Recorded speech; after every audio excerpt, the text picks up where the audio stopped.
Good afternoon. I'm Charles Johnson. I'm president of the Southern Regional Council, and I want to take this opportunity to welcome you all to this 43rd Lillian Smith Book Award ceremony being held for the first time in a venue whose selection is highly significant and ironic. Because it was in this very building in 1960 that Martin Luther King Jr. stood before Judge Oscar Mitchell, who sentenced him to a fine and probation for a minor traffic offense. There's now some question about whether Dr. King was thoroughly informed about the terms of his probation, because a few weeks later, Dr. King and others were arrested for trespassing when they refused to leave the restaurant at Ridge's department store after being refused service. And Judge Mitchell promptly scheduled a hearing on whether Dr. King had violated the terms of his probation. Attorney Donald Hollowell immediately responded by appealing Dr. King's original conviction, but Judge Mitchell nevertheless revoked the probation, denied Hollowell's request for an appeal bond, and sentenced Dr. King to a term of 4 months in the Georgia State Prison at Reedsville. Now, Mrs. King was convinced that her husband would never get out of Reedsville prison alive, and so presidential candidate John F. Kennedy telephoned Mrs. King to comfort her, and his brother, Robert Kennedy, called Judge Mitchell to say that all defendants, he suggested that all defendants had a right to be released on bond pending appeal. A few days later, Judge Mitchell, in fact, changed his mind and granted an appeal bond, and Dr. King was released from Reedsville prison. At a rally that night, Daddy King proclaimed that he had changed his mind and would be voting for John Kennedy for president, and the younger King declared that he held Senator Kennedy in high esteem, later declaring that Senator Kennedy had exhibited a moral courage of a high order. These pronouncements are widely credited with influencing the outcome of that year's presidential election. Now, all these events were set in motion on May 4th of 1960 when Dr. King was stopped in DeKalb County and cited for driving a borrowed car with expired plates and for not having exchanged his Alabama driver's license for a Georgia license within 90 days of having moved from Montgomery to Atlanta. At the time of his arrest, he was driving on his way to the Emory University Hospital, and his passenger on that day was a cancer patient by the name of Lillian Smith. And so it's not only fitting but deeply ironic that we gather at this time and in this place to honor authors whose work is in the tradition of Lillian Smith, displaying outstanding literary merit and moral vision, and honestly portraying the South, its people, its problems, and its promise. We welcome you and thank you for coming.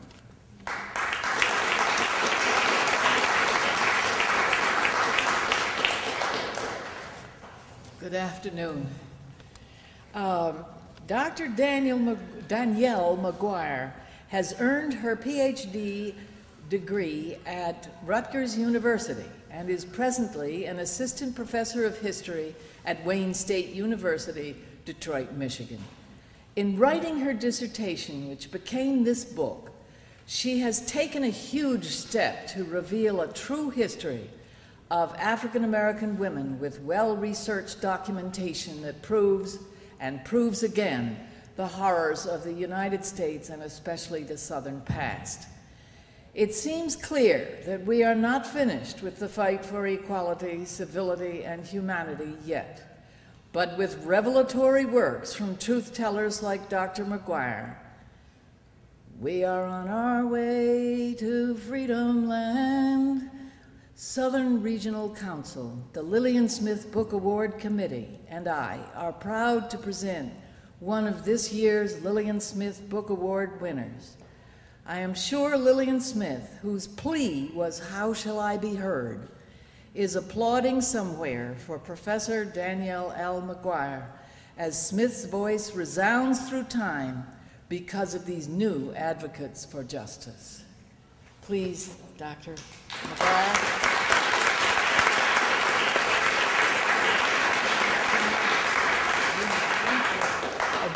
And this is the award, and so I don't look like I'm an Indian giver, as it were, excuse the phrase, but Danielle cannot hold on to this while she is presenting her paper, so I'm going to take it back. But thank you so much. It's beautiful. Well, we're happy to have you. Thank you. Thank you for coming this afternoon. It's wonderful to be back in Decatur and back in Georgia. It's an incredible honor to win this award, since the Southern Regional Council and Lillian Smith had such an enormous impact on me as a citizen and on my evolution as an historian. In fact, I don't think it's an exaggeration to say that without both of them, I'm not sure I would have written this book. And I think that's kind of a funny thing to say to someone like me, a white Northerner, who was born decades after the Civil Rights Movement. So let me explain. I was studying African American history at the University of Wisconsin-Madison in 1998 when I heard this wonderful radio program on NPR. I was transfixed by these stories of the Civil Rights Movement that the Southern Regional Council had gathered for their show, Will the Circle Be Unbroken? Anyway, that day's episode was about the 1955 Montgomery bus boycott, but it was different than anything I had ever heard before. Like most people educated in our public school system, I believe that Rosa Parks started the boycott partly because she had tired feet. But Joe Asbell, the city editor of the Montgomery Advertiser, talked about Gertrude Perkins. He said this: Gertrude Perkins is never mentioned in the history books, but she had as much to do with the bus boycott as anyone on earth. And if you're thinking what I was thinking in 1998, you're probably wondering, who the heck is Gertrude Perkins? Well, this question took me about 12 years to really answer. And the result, of course, was my book. The short answer, though, is that in 1949, 2 white Montgomery police officers kidnapped Perkins, drove her outside of town, and assaulted her. Somehow she found the courage to report the crime to the police, perhaps even the same men who had raped her. As a result of her bold testimony, though, African Americans in Montgomery rallied to her defense. NAACP activists, labor leaders, and ministers formed an umbrella organization called the Citizens Committee for Gertrude Perkins, and they demanded an investigation and a trial. Their public protests lasted for over 2 months. As a result, they exposed the long-standing practice of white police officers sexually assaulting black women. They forced a grand jury hearing, and they brought the city's disparate black ministers together for really the very first time. So what does this have to do with the 1955 bus boycott? I mean, this is in 1949, 6 years before the boycott begins. What I found was that the 1955 bus boycott is often portrayed as the opening scene in the civil rights drama, but in many ways, it's really one of the last acts of the Montgomery movement. In fact, the bus boycott was the logical outgrowth of a decade of black women's activism and a history of gendered political appeals to protect black women like Gertrude Perkins from sexualized violence and rape. What happened to Gertrude Perkins was hardly unusual in the segregated South. In fact, from slavery through the better part of the 20th century, white men in the segregated South abducted and assaulted black women with alarming regularity and stunning uniformity. They lured black women and girls away from home with promises of work or better wages. They attacked them on the job. They abducted them at gunpoint while they're walking home from church or school or work. And of course, they sexually humiliated and assaulted them on buses and in streetcars and in other public spaces. And that was the pattern throughout the South during the 1940s and the 1950s. And it really underscored the limits of Southern justice.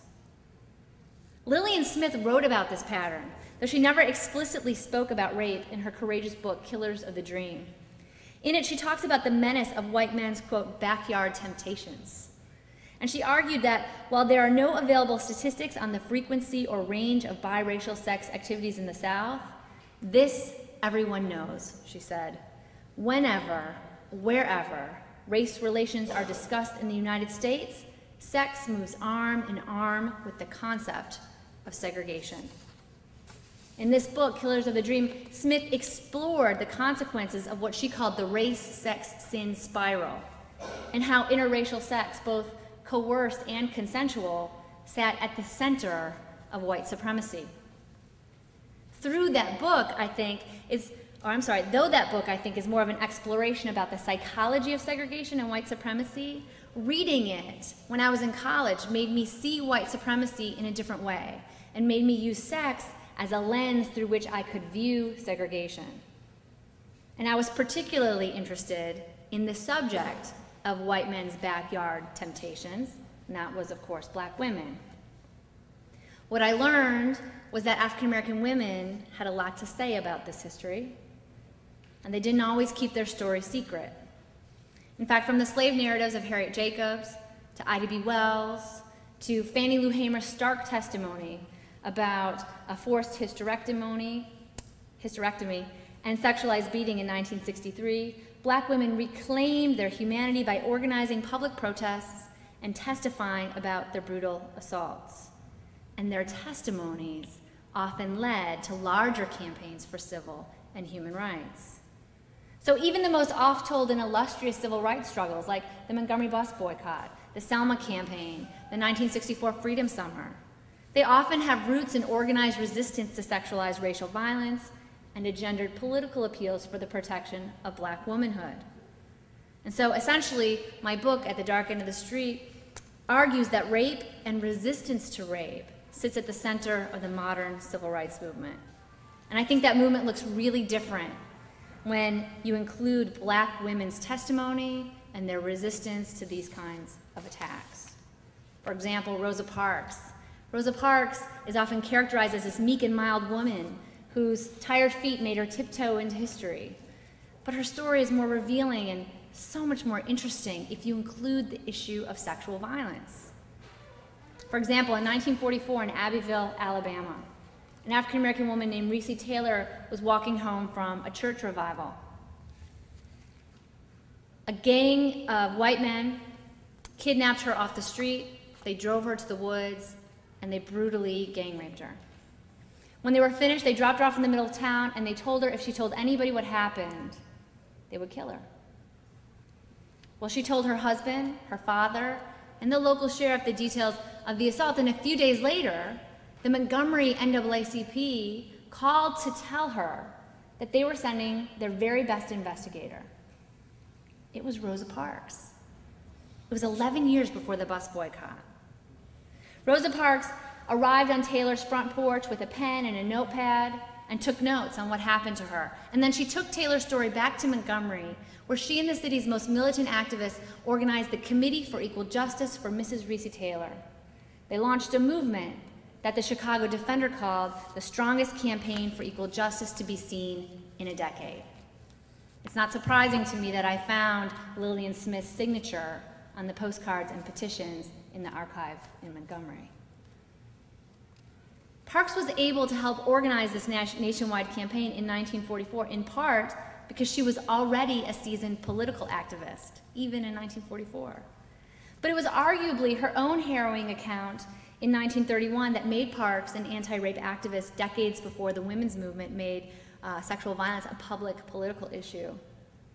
In fact, recently discovered among Parks' belongings at Guernsey's auction house in New York, where her personal archive awaits a buyer, was an essay that she wrote in the mid-1950s. In it, she details the long history of white-on-black sexual violence and reveals that her great-grandmother, a slave, was actually the victim of multiple rapes. She also testifies about being sexually propositioned and threatened by a white man when she was 18 years old and working as a domestic. But she doesn't just talk about her vulnerability and her fear, something she makes explicit. She also fiercely asserts her right to bodily integrity. No matter what happened, she wrote, I would never yield to this white man's bestiality. I was ready to die, but give my consent? Never, never, never. I'm not sure how that Rosa Parks, the Rosa Parks who says never, never, never, became the silent and sainted icon of segregation that is endlessly taught in schools, but it's awfully revealing. We have accepted too long this notion that women were always silent about sexual violence and that white attacks on black women's bodily integrity were somehow separate from the civil rights movement. But they were not. The right to move freely through the world without being assaulted is a basic human right. And it was something that African Americans fought for during the long freedom struggle. My hope is that at the dark end of the street recognize and honors these women whose bold action and willingness to speak out about sexual violence when it was dangerous, if not deadly to do so, sparked movements that ultimately helped to change the world. And I hope that their stories serve as an example to oppressed people everywhere to use their voices as weapons of protest against injustice. I'm confident it's a message that both Lillian Smith and I hope the Southern Regional Council would continue to support. Thank you so much, and thank you again to the University of Georgia, the Southern Regional Council, and of course, the Georgia Center for the Book. Thanks.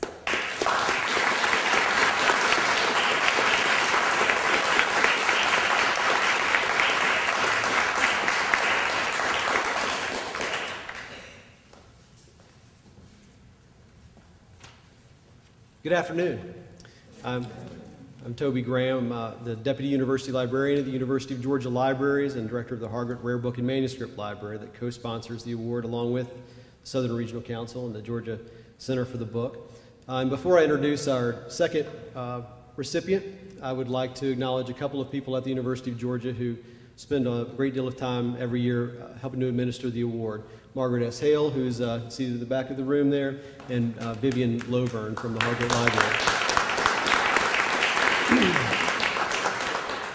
In his book, Sacrifice Zones, The Front Lines of Toxic Chemical Exposure in the United States, Steve Lerner provides a disturbing account of 12 fence-lined communities adjacent to some of the nation's most hazardous industrial and military sites, neighborhoods with toxic groundwater contaminated by high-tech weapons plant, a community next to a 60-foot pile of excavated sludge dubbed Mount Dioxin, a charcoal plant that leaves residents inhaling lighter fluid fumes with each breath, a community where millions of gallons of oil have leaked into the ground, and others. The individuals who live in these sacrifice zones experience elevated rates of respiratory disease, cancer, reproductive disorders, birth defects, learning disabilities, psychiatric disorders, and early death. Steve Lerner uncovers an environmental and a public health crisis of unnerving proportion, but also that the burden of living in sacrifice zones falls disproportionately on people of color and low-income Americans. They experience a brand of environmental racism and find not only the perpetrators, but the government agencies that are supposed to be helping these individuals are failing to acknowledge fully the damage being done. Mr. Lerner allows fence-line residents to speak in their own words through the hundreds of interviews that he's conducted.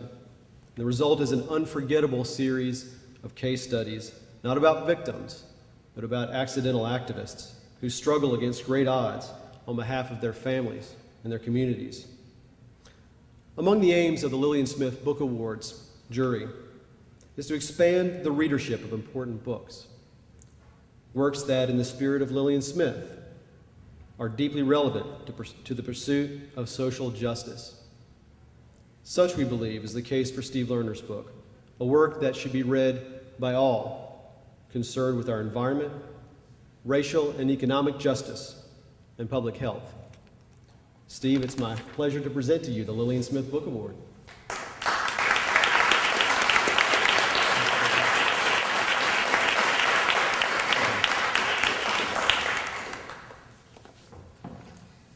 Thank you very much. I'm honored to receive this award and to share it with Danielle McGuire, whose work I admire very much.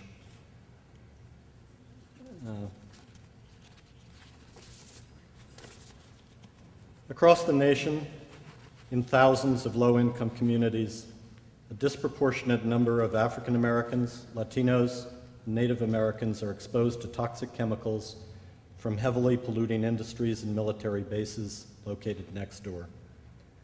Contamination in these mixed residential industrial zones is more intense than in white and affluent communities. As a predictable result, the number of environmentally induced diseases and premature deaths in these hotspots of pollution is disproportionately high. I'd like to tell you a few stories from the research I did for this book. I started out in a community in Louisiana, 25 miles to the west of New Orleans, called Diamond, Louisiana. And in Diamond was a community that went back to slave days. It was, in fact, the epicenter of one of the largest slave revolts in the history of the United States.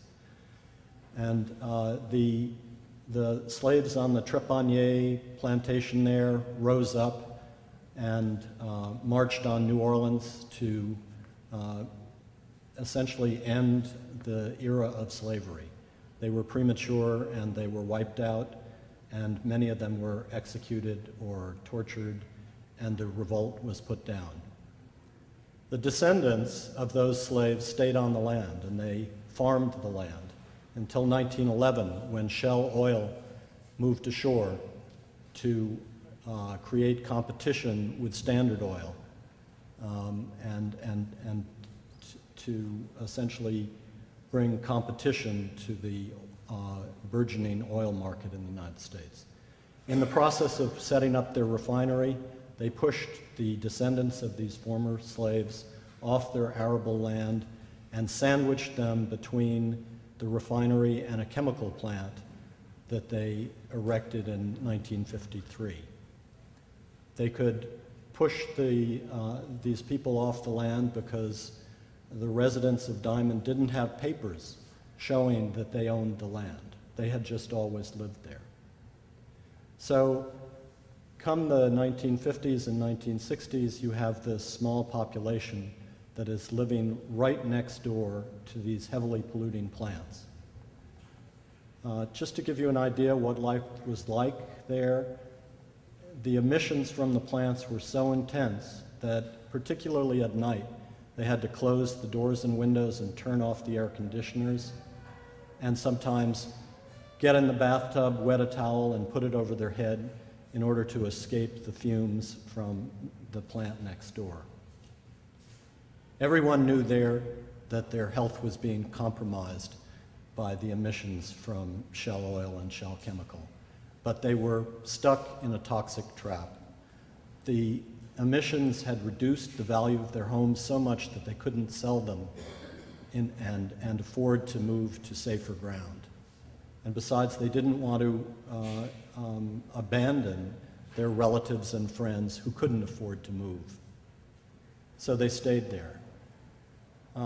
In the 1970s, Leroy Jones, one of the residents of Diamond, a 16-year-old boy, was mowing the lawn, or was preparing to mow the lawn outside his grandmother's house. Two of his friends were passing on bicycles, and they stopped briefly. After Leroy finished talking to them and they rode off, he leaned over to pull the cord on his lawnmower, and a spark from the engine ignited gas which had leaked out of the chemical plant next door, and he burst into flames. The house behind him that his grandmother lived in also was engulfed in flames. She died immediately. Leroy Jones took a day to die in the hospital. About 10 years later, there was another huge industrial accident at the refinery. One of the catalytic cracking plants there burst into flames, exploded. 8 workers were killed, 40 were injured in the neighborhood, and there was large damage to property, and the town had to be evacuated. Following this, residents got together and they decided enough was enough. Margie Richard, who taught school there, began organizing around around town with her neighbors. She was not able to allow her students out of the classrooms to exercise because fumes from the plant were so intense. Over a 10-year struggle, she lobbied Shell to buy out the homes of the residents in Diamond. And eventually she won this struggle against one of the largest corporations in the world. She was able to do this through a media campaign that essentially embarrassed Shell officials into agreeing to buy out the homes. But this environmental justice victory was a bittersweet victory because essentially it destroyed this African American community that went back to slave days. In the course of writing the book, Diamond, A Struggle for Environmental Justice in Louisiana's Chemical Corridor, I heard about many other communities around the country that were suffering similar problems. And I'd take notes and made a list of other places I heard about. So for my next project, I decided to single out a dozen case studies around the country of other communities that were less famous than the case in Diamond, but nevertheless were experiencing the same kind of problems. So I want to tell you one more story from the Sacrifice Zones book. And that's about a woman named Laura Ward, who lived in Tallahassee, Florida, a small African-American community south of Tampa. And Laura Ward was sitting in her kitchen one morning, and she looked out the window, and here was a crew of hard hats with a drilling rig pulling up onto her lawn. And not a shy woman, she ran across the lawn and confronted the crew boss and said, "What are you doing?"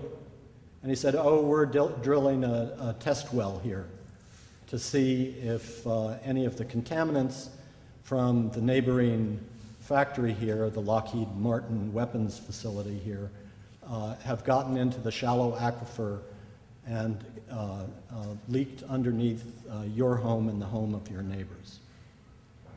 Laura Ward told me that it was at that moment that she felt the earth shift beneath her, because she knew that she and her neighbors had been drawing their drinking water out of this shallow aquifer. The water that they used to drink, to make baby formula, to cook their food, to bathe in, was turning out to be contaminated. So she got together with a neighbor friend, Wanda Washington, and they began to educate themselves. They said they became conversant about all of the details of what Lockheed Martin had been leaking out of their facility, the regulations surrounding what was permitted, and the history in which the health officials had actually known about this problem for a number of years, but had not told members of the community because they didn't want to create a panic. So Laura Ward continued to follow this case and to publicize it and to organize her neighbors through the two churches in town and to make a stink about it. But unlike in Diamond, there was no clear resolution of this. The neighbors were not bought out. They continue to this day to live on the land there. There is a lawsuit that is going on. I'd like to step back a minute from these two anecdotal stories about people who live on the fence line with heavy pollution in these hot spots of contamination and look at whether there are things that we could be doing to do something about this. And there are a number of ideas. One of them is that we should create buffer zones around these hotspots of pollution. We should require that industry buy out people in neighborhoods where they cannot protect them from illegal emissions. Second, we should begin to require our regulatory agencies to strictly enforce existing laws. The fact is that in many of these areas, this kind of illegal pollution goes on for decades. We should require that there be higher fines so that industries are not able to simply pay the fine as a cost of doing business and continue on.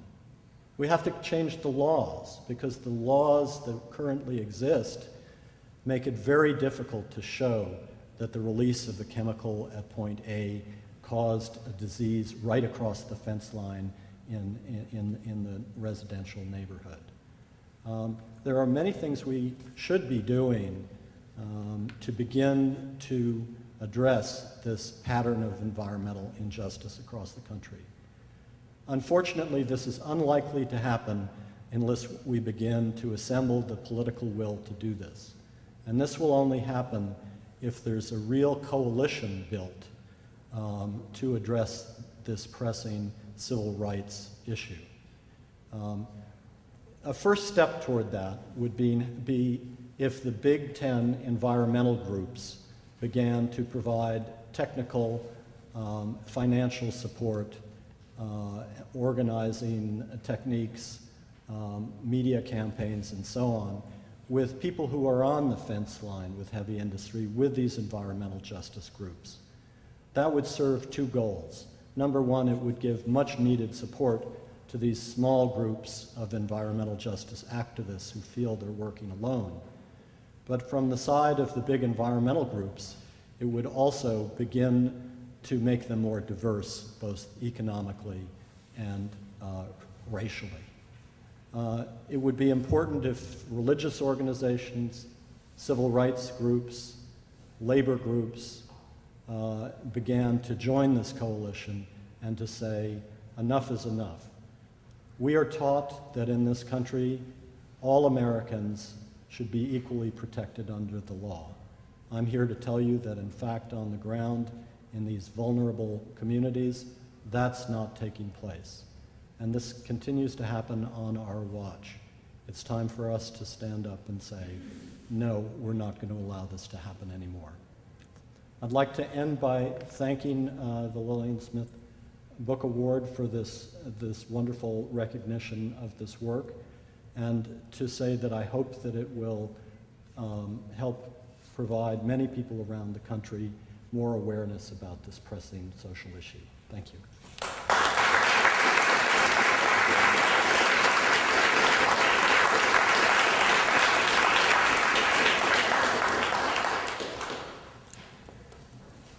Well, I think that we've heard from two distinguished authors. Can you join me in giving them another round of applause?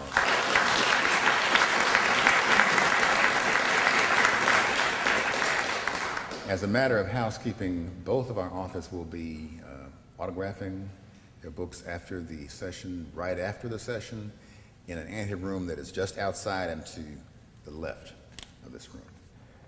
On behalf of the Southern Regional Council, I would like to extend my thanks and the thanks of the entire council to our partners in this endeavor, the University of Georgia Libraries and the Georgia Center for the Book, and to a distinguished and hardworking panel of jurors. Will you join me in giving them a hand?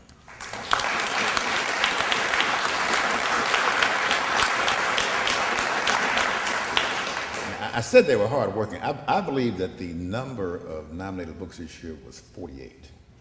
Yes. And so they really deserve a debt of gratitude.